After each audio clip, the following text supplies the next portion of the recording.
तो ये हो गई इंसेंटिव की बात। दूसरा, लगातार ब्रीफिंग होता है, आप लोग का डेली ब्रीफिंग लिया जाता होगा।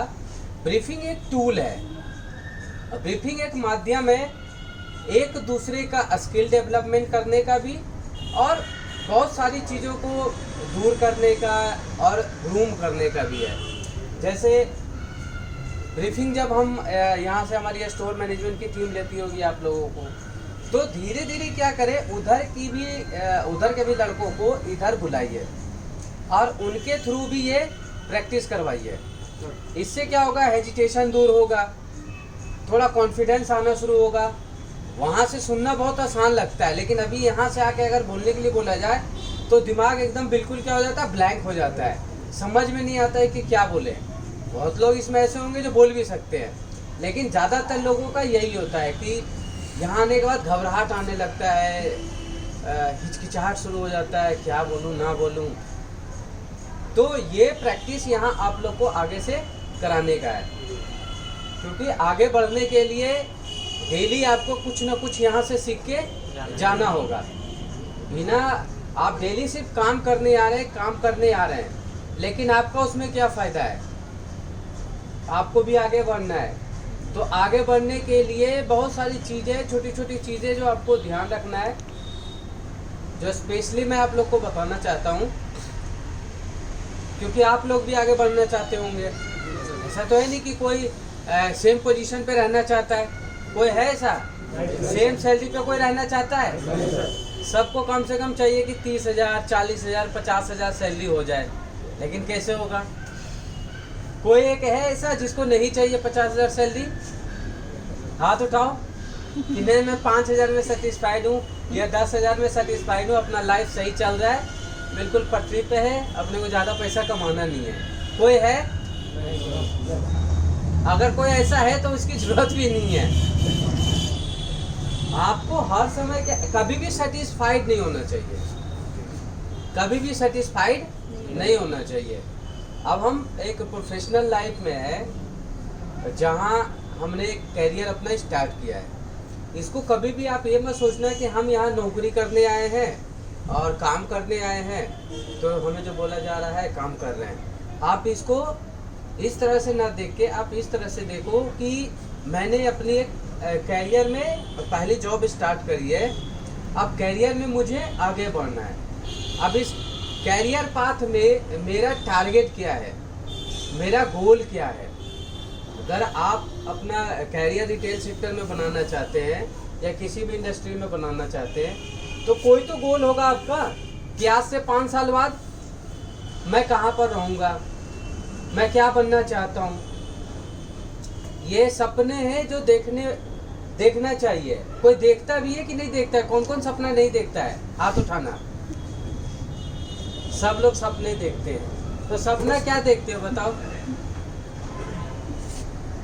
कोई तो सपना हम देखते होंगे, कोई तो टारगेट होगा। देखो सबसे हमारा क्या होता है ना, बोलो हिचकिचाहट मत रखो, जिसको जो आ रहा है वही बोल सकते हैं। हाँ बताओ, क्या कौन सपना देखता है और क्या देखता है? बताओ। सब लोग तो सपने देखते हैं, कोई एक बोलो क्या सपना देखा है? पंकज बोलो स्टोर का सर अगले 10 साल तक चलाना है कम से कम। यही तो तुमने स्टोर के बारे में सपना देखा है। अपने बारे में ही बता रहा हूँ सर, मैं चलाऊंगा। देखो सपना क्या होता है देखना, जैसे आपके सामने देखो बहुत बड़ा बड़ा सपना हम देखते हैं जिसका फायदा नहीं होता। आपके सामने लाइव एग्जांपल होता है, जैसे आपके सामने बहुत सारे एरिया मैनेजर, बहुत सारे स्टोर मैनेजर आपके सामने प्रमोट होके गए हैं। आपके सामने बहुत सारे एग्जांपल्स होते हैं जिनको हम देखते हैं, जिनको हम फॉलो करते हैं और सोचते हैं हम कि यार 5 साल के बाद मैं भी इस पोजीशन पे आऊँगा, 2 साल के बाद मैं भी इस पोजीशन पे आऊँगा। एक पहले स्मॉल टारगेट रखते हैं, एक स्मॉल टारगेट होता है, फिर उसके बाद बड़ा टारगेट होता है। अगर मैं आज अगर सेल्समैन हूँ तो एक सोचता हूँ कि यार मैं स्टोर मैनेजर बनूँगा, मैं भी मेहनत करूँगा, आज से 3 साल बाद 4 साल के बाद मेहनत करके फ्लोर मैनेजर से असिस्टेंट मैनेजर से स्टोर में बनूँगा और मैं खुद स्टोर को चलाऊँगा। और मेरी ये थॉट है, मेरी ये सोच है कि मैं इस तरह से चलाऊँगा, मेरा सेल बढ़ेगा। तो एक अपने लिए खुद एक टारगेट सेट करना होता है। अब आप तो सोचने को ये भी सोच सकते हैं कि भाई मैं ऋतिक रोशन बन जाऊंगा और उसके बाद बॉलीवुड में जाकर मूवी करूंगा, ठीक है। ये भी गलत सोच नहीं है, लेकिन खाली सोचने से हो जाएगा? उसके लिए बहुत ज्यादा मेहनत करना पड़ेगा।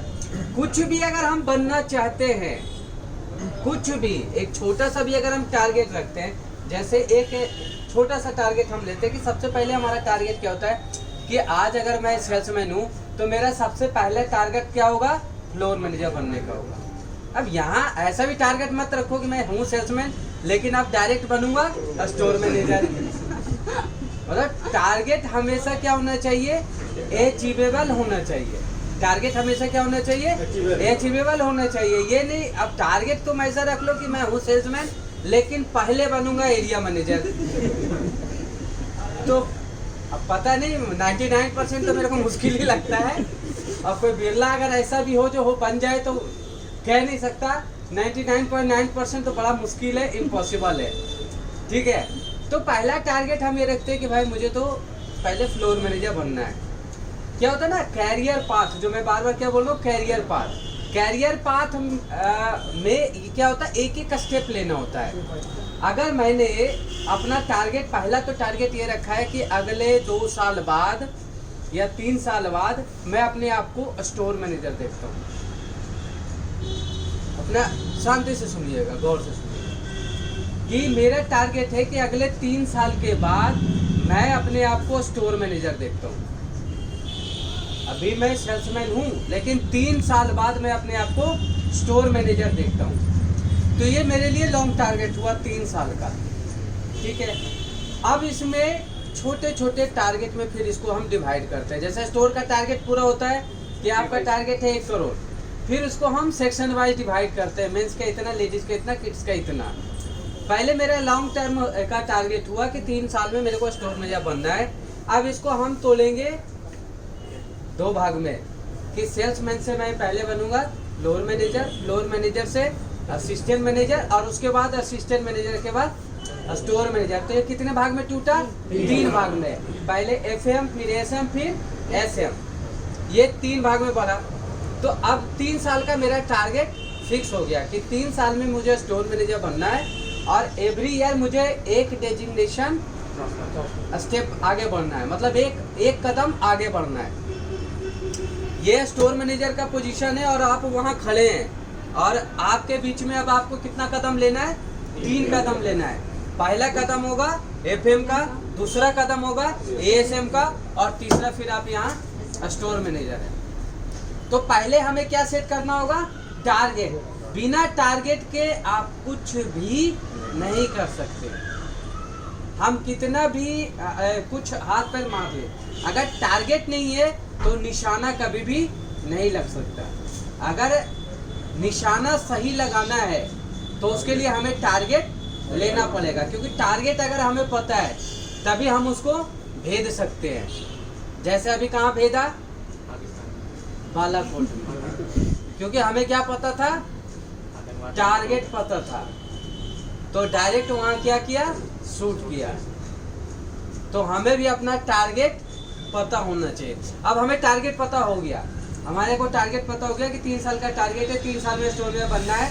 उसमें 3 स्मॉल टारगेट है, पहला एफएम बनना है, दूसरा एसएम बनना है, तीसरा एसएम बनना है। अब जो पहला टारगेट मैं लिया एफएम बनने का, अब एफएम बनने के लिए मुझे करना क्या होगा? एफएम बनने के लिए करना क्या होगा? तो एफएम बनने के लिए क्या करना है? अब आपको यहाँ से सोचना शुरू करना है। अब यहाँ से हम क्या करेंगे? सोचना शुरू करेंगे। अब सोचने के लिए क्या करना है? सेल्फ एनालिसिस करना है, खुद का एनालिसिस करना है। अभी हम ज्यादातर किसका एनालिसिस करते हैं? सामने वाले का करते हैं। आप में से किसने अपना सेल्फ एनालिसिस किया है? कब किया है लास्ट?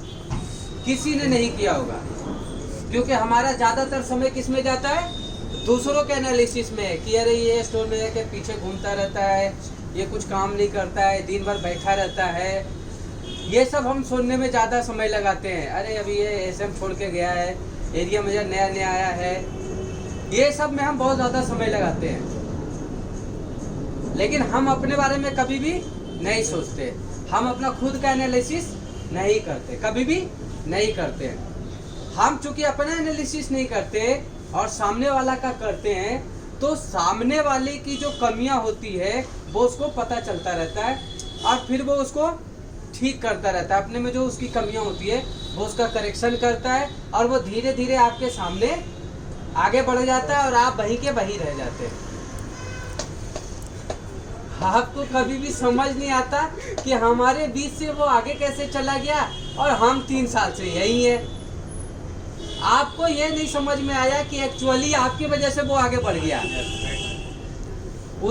उसने तो खुद कभी चलो आप एनालिसिस नहीं किया, लेकिन आपने उसका एनालिसिस कर करके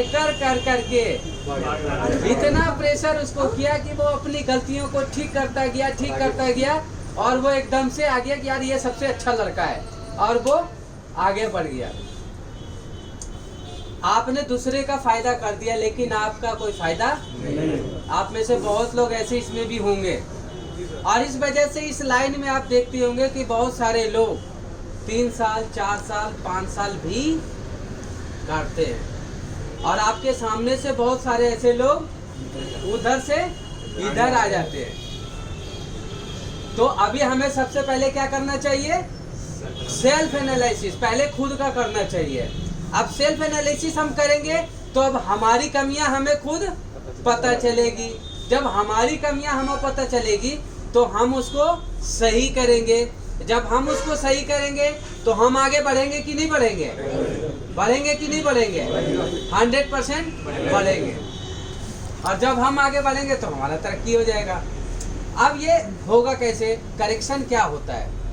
छोटी छोटी गलतियां होती है। छोटी छोटी गलतियां क्या होती है?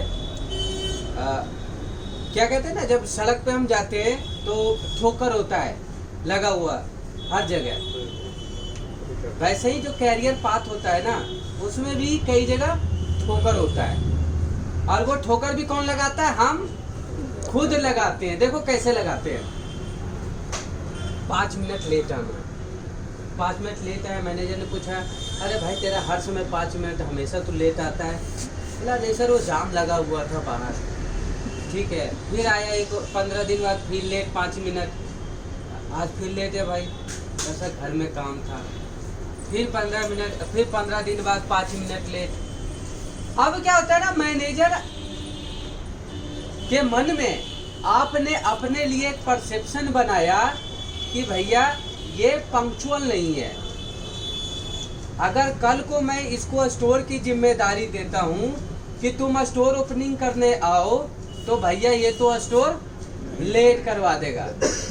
मतलब ये जिम्मेदार लड़का नहीं है। ये परसेप्शन किसने बनाया? मैनेजर ने बनाया या उस लड़के ने खुद बनाया? उस लड़के ने खुद बनाया। लेकिन वो लड़का क्या सोचता है कि ये मैनेजर मेरे बारे में गलत सोचता है, मेरे से दुश्मनी रखता है। जबकि ये परसेप्शन मैनेजर के मन में किसने बनाया? अब बताओ, उसने अपने कैरियर में जो आगे बढ़ना था उसमें क्या लगा दिया? ब्रेक एवन लगाया, ठोकर लगाया, ब्रेक लगाया। फिर होता है फोन आया आपके पास कि एक काम करो, कल विजय सर का विजिट है। तो बोला नहीं सर मेरा तो कल छुट्टी है, वीक ऑफ है और मुझे जाना है घूमने के लिए, मैं तो सर कल आ नहीं पाऊंगा। इसने क्या लगाया? क्योंकि स्टोर मैनेजर के मन में फिर परसेप्शन है कि जब मेरी जरूरत है और जब स्टोर को इसकी जरूरत है तो ये नहीं आ रहा है। सेम टाइम फिर दूसरे लड़कों को फोन किया तो उसने, उसका भी वीक ऑफ है। बोलता है कोई बात नहीं सर मैं आ जाता हूँ, मैं किसी और दिन चला जाऊंगा घूमने। अब उसने अपने लिए क्या परसेप्शन बनाया स्टोर मैनेजर के मन में? यार देखो ये छोटा छोटा सेक्रीफाइस इसको कहते हैं, छोटा छोटा सेक्रीफाइस। लेकिन ये जो छोटा छोटा सेक्रीफाइस है मैं आपको बता रहा हूँ कैरियर पाथ में बहुत बड़ा स्टेप होता है। यहीं से आपके मन, आपके लिए आपने अपने मन में और दूसरे अपने सीनियर के मन में परसेप्शन आपने बनाया कि ये जिम्मेदार लड़का है, ये जिम्मेदार लड़का है। जब स्टोर को वो जरूरत पड़ेगी तो ये आएगा अपनी छोटी छोटी चीज़ों को छोड़ के, क्योंकि वीक ऑफ तो बाद में भी आपको मिलेगा। ऐसा थोड़ी है कि वीक ऑफ आपका कैंसिल हो गया अब आगे मिलेगा नहीं, वीक ऑफ तो बाद में भी मिल जाएगा। लेकिन ये आपकी सोच दिखाती है कि मैं भाई साहब नहीं आऊँगा। ये आपका एटीट्यूड दिखाता है कि आप अपने कैरियर के लिए कितने ज़्यादा सीरियस है। तो ये छोटा एक स्टेप लिया उसने लिया अपना परसेप्शन, अपना सही बनाया। दूसरे ने क्या किया, अपना परसेप्शन निगेटिव बनाया। अब ये छोटा छोटा कदम है, ये बिहेवियर, एटीट्यूड, एनर्जी, आपका काम को आप जब आपको दिया जाता है तो किस एनर्जी के साथ आप एक्सेप्ट करते हैं। एक होता है कि यार फिर आ गया, यार एक पेपर फिर आ गया है, फिर भरना है, वो सामने वाले को दिखता है। एक दूसरा होता है, कोई बात नहीं सर मैं करता हूँ, करके देता हूँ। ये अपना परसेप्शन अपने सीनियर के मन में खुद बनाना होता है। अब आप अपनी इमेज कैसी बनाना चाहते हैं, ये आपके हाथ में होता है। अब जब मुझे फ्लोर मैनेजर बनना है, मेरा पहला टारगेट है एफएम का, तो सबसे पहले मैं देखूंगा कि एफएम को करना क्या होता है, एफएम का क्यारे क्या होता है, एफएम का यस नो क्या होता है। फिर जब आप देखेंगे, और चूंकि आप फ्लोर पे रहते हैं तो आपको पता चलेगा। देखिए एफएम बनने के लिए आपको ये 10 काम आना चाहिए। अब अगर मैं 10 काम मुझे ये सीखना है, मेरे पास कितना महीना है, 12 महीना है। मैंने अपने टारगेट 12 महीना लिया है। 10 काम को मैं 8 महीने में कोशिश करूंगा पूरा सीख के 9वें महीने में अपने स्टोर मैनेजर के सामने कहूं कि सर मैं रेडी हूं। अब ये 10 काम सीखने के लिए 8 महीना बहुत ज्यादा सफिशिएंट है। तो पहले मुझे उसका काम सीखना होगा। आप ये मत सोचो कि पहले आपको प्रमोट कर दिया जाएगा कि आप से आप एफएम है फिर आपको काम सिखाया जाएगा, ऐसा नहीं होता है। पहले आपको एलोबियम रहते हुए एफएम का काम सीखना होगा। अगर 8 महीने में मैंने ये टारगेट पूरा किया और अपने एफएम का काम सीख लिया, और E2 जैसे कंपनी में इतना ज़्यादा अपॉर्चुनिटी है और स्टोर कंटिन्यूस खुलता है, हर जगह कहीं ना कहीं आपकी ज़रूरत महसूस होती है। आपने देखा होगा इंटरनली प्रमोशन हमारे यहाँ सबसे ज़्यादा होता है। तो क्या अगर 8 महीने में मैं सीख जाता हूँ, इतनी ज़्यादा विजिट्स होती है, और मैं अगर बोलूँगा तो क्या मुझे अपॉर्चुनिटी नहीं मिलेगा? 100% अपॉर्चुनिटी मिलेगा। अपॉर्चुनिटी तो यहाँ खली है, आपके ऊपर है कि कब मैं आके उसको ग्रैब कर लूँ, आपके ऊपर है। अब अगर 8 महीने में मैं ये सीख गया और दोनों चीज़ बताया, चूंकि बाद में आपको एक टीम को लीड करना है, 5 लड़कों को 7 लड़कों को एक टीम को आपको लीड करना है, तो लीड करने के लिए आप में दोनों क्वालिटी देखा जाएगा। एक तराजू पे यह है कि आपको एफएम के सारे काम आते हैं जो आपने सीख लिए हैं। दूसरे तराजू पे है जो मैं बता रहा हूँ, किताबी भाषा आपको सारे लोग बताते होंगे और मैं भी वही बता रहा हूँ।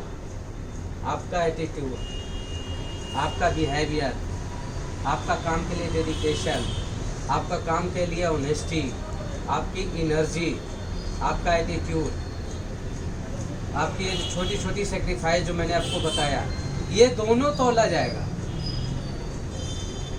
और उसके बाद आप एक स्टेप आगे लेके एफएम बन सकेंगे। क्योंकि काम आपको कम भी है ना, अगर 10 काम आपको आना चाहिए, अगर 6-7 काम भी आता है तो भी कोई दिक्कत नहीं है, बाकी काम को सिखाया जा सकता है। लेकिन ये जो तराजू है ना, ये इतना आसान नहीं होता है कि आपको तुरंत बोला जाए और सीख जाएंगे आप कि आज मैंने ये सारी चीज़ें बताई और आपने आज तुरंत सीख लिया। इसमें हर तरह के लोग होते हैं। कुछ लोग ऐसे होते हैं जो एकदम से अपने आप को रीस्टार्ट करते हैं, एकदम से रीस्टार्ट करते हैं और इन सब चीज़ों पे ध्यान देके 5 से 6 महीना 7 महीना में अपना पूरा मेक ओवर कर लेते हैं। कुछ लोग इस पे ध्यान नहीं देते हैं या बहुत ही ज़्यादा स्लो चलते हैं। जो जिस स्पीड से चलता है उसी स्पीड से, किसका फोन है? नंबर से 1 सेकेंड, नंबर हो सकता है सेल्समैन का हो ठीक है। तो ये जो तराजू होता है ना, और जो जिस स्पीड से चलता है उस स्पीड से वहां से यहाँ पहुंचता है। अब इसमें आपने देखा होगा बहुत लोग बहुत स्पीड से वहां से यहाँ पहुंच जाते हैं और बहुत लोगों का स्पीड बहुत ज़्यादा स्लो होता है। स्लो होने के यही 2 कारण होते हैं और फास्ट होने के भी यही 2 कारण है। एक तो उसका क्यारे मैंने पूरा सीख लिया, काम पूरा सीख लिया, दूसरा ये है, और ये दोनों अपने हाथ में सबसे पहले। लेकिन ये हमें पता होना चाहिए। तो हमें जब ये पता चल गया कि मेरा टारगेट एफएम का है, एफएम का काम मुझे पता है, डेली मेरा एफएम मेरे सामने होता है, मैं उसको देखता हूँ, फिर मैं काम अब सीख रहा हूँ डेली। बल्कि एफएम को कह रहा हूँ भाई साहब आप अपना एएसएम का काम देखो, एएसएम बनना है आपको, मेरे को अपना काम करने दे दो। जब मैं सीख जाऊंगा मेरा दोनों बेनिफिट है, एक तो मेरा डेजिग्नेशन भी आगे प्रमोट होगा और दूसरा मेरा सैलरी भी इंक्रीमेंट होता है। और यहाँ जो इंक्रीमेंट होता है बाकी किसी भी कंपनी से सबसे ज़्यादा इंक्रीमेंट V2 करती है, ये सीना तान के बोलता हूँ मैं। किसी भी कंपनी से नहीं, आने दो कोई दिक्कत नहीं। ठीक है सर, आप जाइए। किसी भी कंपनी से अगर सबसे ज्यादा अगर कोई इंक्रीमेंट देता है तो वो देता है V2। तो मेरा तो एक पोजीशन का भी प्रमोशन हुआ और दूसरा मेरा सैलरी भी बढ़ता है, इंक्रीमेंट है। अब एक तो मैंने काम सीख लिया, 1 महीने काम सीख लिया, 6 महीना 7 महीना 8 महीने, और दूसरा जो इसमें मैंने अपना सेल्फ एनालिसिस किया कि ये जो छोटी छोटी कमियां थी उसको मैंने दूर किया। तो बताओ कोई उसको आगे बढ़ने से क्या रोक सकता है क्या? कोई भी आगे बढ़ने से रोक सकता है क्या?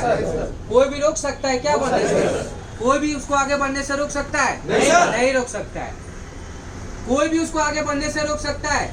नहीं रोक सकता है। अगर मुझे अपने नेक्स्ट डेजिग्नेशन का काम आता है और मेरे को ये सारी चीजें पता है, ये कमियां, और उसमें मैंने सुधार किया है और कहीं ना कहीं मैं उसमें सही जा रहा हूँ, तो वो रिफ्लेक्शन आपको आपके घर वाले भी बताएंगे कि भाई तेरे में ये बहुत ज़्यादा अच्छा सुधार आया है। और वही आपका यहाँ जो सीनियर है, आपका इमीडिएट बॉस है और आपके स्टोर मैनेजर्स है, वो भी आपको बताएंगे कि भैया तेरे में बहुत अच्छा ये चेंज आया है और आपको आगे बढ़ने से दुनिया की कोई ताकत नहीं रोक सकती है। और यही मैं बता रहा हूँ कि यही सारा स्टेप फिर लेना होता है एफएम से एएसएम में और एएसएम से एसएम में। जो बढ़ के गए उन्होंने कुछ और अलग नहीं किया, किसी के पास नागमणि नहीं था,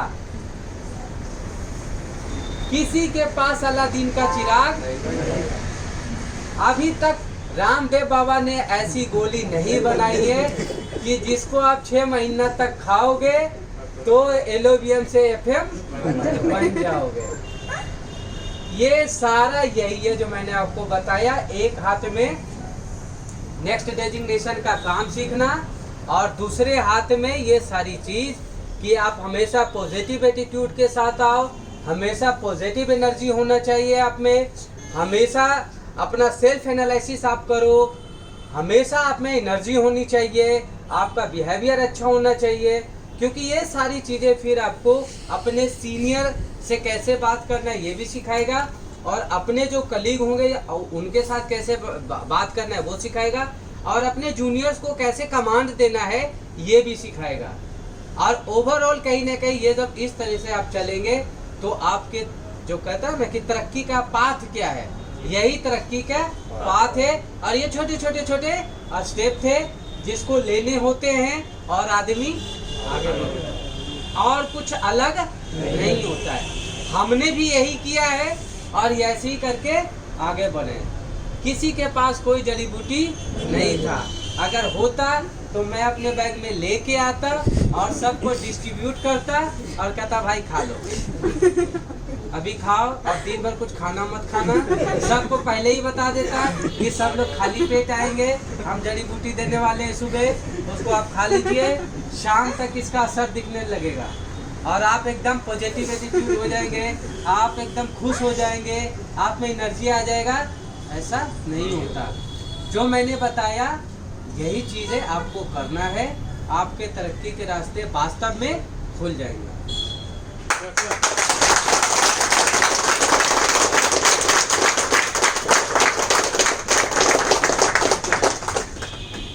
अब यही मैं चाहूँगा, मैं जब भी आता हूँ मैं हमेशा बताता हूँ कि उधर से अगली बार जब हम आए तो कम से कम